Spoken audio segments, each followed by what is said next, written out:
sabiqun. Alhamdulillahirabbil alamin. Nahmaduhu wa nasta'inuhu wa nastaghfiruhu wa na'udzu billahi min shururi anfusina wa min sayyiati a'malina may yahdihillahu fala hadiya lahu wa may yudlil fala hadiya lahu. Asyhadu an la ilaha illallah wa asyhadu anna Muhammadar Rasulullah. Allahumma sholli ala sayyidina Muhammad wa ala ali sayyidina Muhammad. Rabbi sholli sadri wa yassir li amri wa hlul 'uqdatam min lisani yafqahu qawli. Rabbi zidni ilma warzuqni fahma.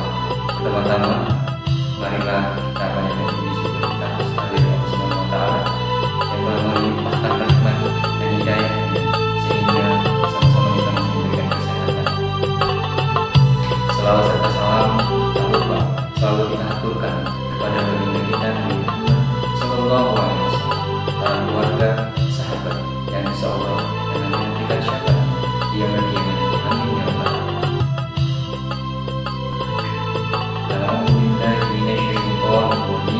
Bismillahirrahmanirrahim. Ya ayyuhalladzina amanu kutiba 'alaikumus syiyam kama kutiba 'alal ladzina min qablikum la'allakum tattaqun. Wahai orang-orang yang beriman, diwajibkan atas kamu berpuasa sebagaimana diwajibkan atas kaum sebelum kamu agar kamu bertakwa. Al-Quran surah Al-Baqarah ayat 283. Baiklah, pada kesempatan ini Pak Jenta akan menyampaikan kuliah Ramadan yang bertemakan tips konsisten beribadah selama bulan suci Ramadan. Jika diumpamakan bulan Ramadan laksana hamparan ladang yang begitu luas yang ditumbuhi dengan pohon-pohonan, kita bisa memetiknya dan mengambilnya sesuka dan semungkin kita.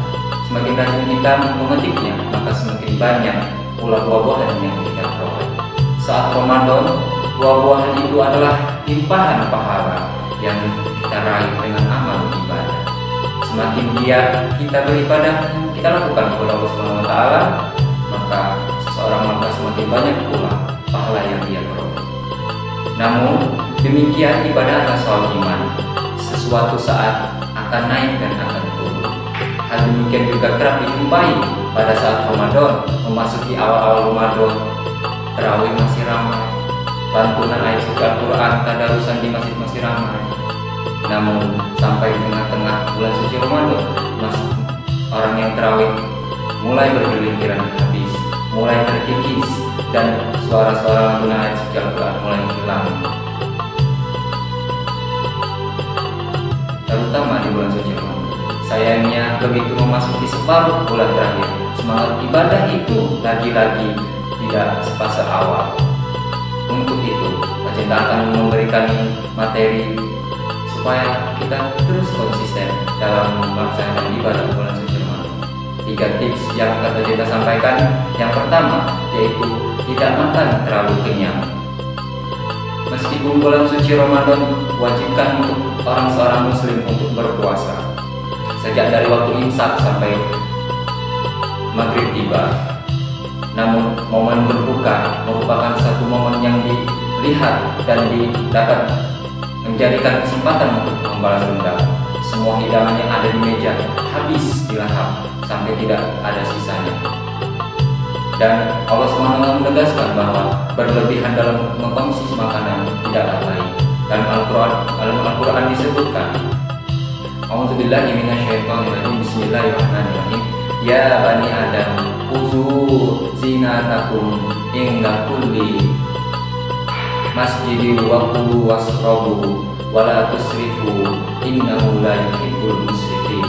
Wahai anak cucu Adam, pakaianlah pakaianmu yang baik saat memasuki masjid.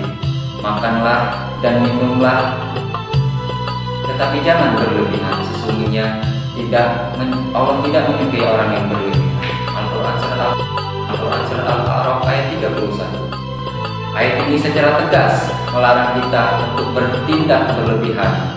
Sesuatu yang baik akan mengundang petaka jika dilakukan melampaui batas. Dan hadis riwayat Al-Tirmizi mengatakan, tiada tempat yang manusia isinya dengan hal yang buruk daripada perut. Cukupilah bagi anak Adam memakan beberapa asupan untuk menegakkan punggungnya. Namun, jika ia harus melebihinya, hendaknya sepertiga perutnya diisi untuk makan, sepertiga untuk minuman, dan sepertiga untuk bernapas. Yang kedua, hindari perbuatan maksiat. Dosa yang diperbuat oleh seorang muslim akan mempengaruhi kualitas spiritualnya, yaitu dengan menyebabkan pelakunya memperbanyak ibadah selama bulan suci Ramadan, melewat begitu saja sebab pengaruh dosa yang kita perbuat. Berkaitan dengan hal ini, Ibnu Abbas pernah berkata, sesungguhnya pada kebaikan terdapat sinar pada wajah, cahaya dalam hati, kelapangan dalam rezeki, kekuatan pada badan, dan kecintaan pada hati makhluk. Begitu juga sebaliknya, sesungguhnya pada kejelekan terdapat kegelapan pada wajah, gulita pada alam kubur dan hati, kelemahan dalam badan untuk beribadah, kekurangan dalam rezeki, dan kebencian pada hati makhluk. Abdullah Malik Ashkari. Yang ketiga, tidak berlebihan dalam beribadah. Ini hal yang penting. Saat kita beribadah, segala hal yang berlebih tidaklah baik. Sekalipun dalam hal beribadah, dalam melakukan amalan-amalan sunnah dan dalam suci Ramadan, kita perlu melakukannya secara profesional dengan mengukur sejauh mana kemampuan yang kita miliki. Jangan sampai karena terlalu banyak porsi ibadah yang dilakukan, akhirnya memberatkan diri sendiri sehingga merasa kapok untuk meneruskannya. Rasulullah SAW pernah bersabda, lakukanlah amalan-amalan yang sanggup melaksanakannya, karena Allah tidak akan berpaling dalam pemberian pahala sampai kalian yang lebih dahulu berpaling dari pengerjaan amal. Dan sholatlah yang paling Nabi Muhammad SAW cintai adalah sholat yang dijaga kesinambungannya sekalipun sedikit. Dan beliau bila sudah melaksanakan sholat sunnah akan melaksanakan dengan konsisten. Hadis riwayat.